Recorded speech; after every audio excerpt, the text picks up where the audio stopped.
YS Jagan రాజకీయంగా గడ్డు పరిస్థితిని ఎదుర్కొంటున్నారు.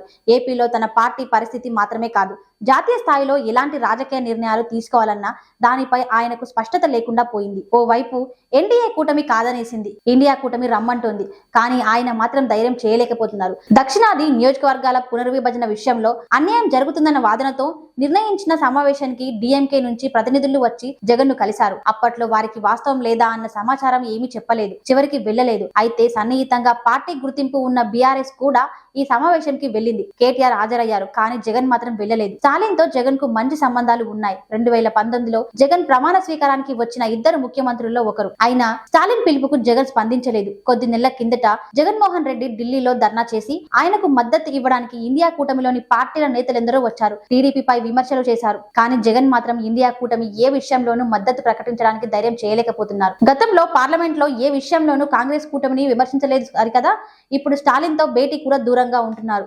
దక్షిణాదికి అన్యాయం జరుగుతుందా లేదా అన్న అభిప్రాయాన్ని చెప్పడానికి కూడా భయపడుతున్నారన్న అభిప్రాయం వినిపిస్తోంది. ఢిల్లీలో స్టాలిన్ సమావేశం జరుగుతున్న సమయంలో జగన్ ప్రధానికి ఓ లేఖ రాశారని వైసీపీ వర్గాలు మీడియాకు సమాచారం ఇచ్చాయి. వచ్చే ఏడాది జరగబోయే డీలిమిటేషన్ ప్రక్రియలో ఆయా వర్గాల సీట్ల విషయంలో అన్యాయం జరగకుండా చూడాలి. ప్రస్తుతం ఉన్న జనాభా లెక్కల ప్రకారం డీలిమిటేషన్ చేస్తే దక్షిణాది రాష్ట్రాల భాగస్వామ్యం ఖచ్చితంగా తగ్గుతుంది.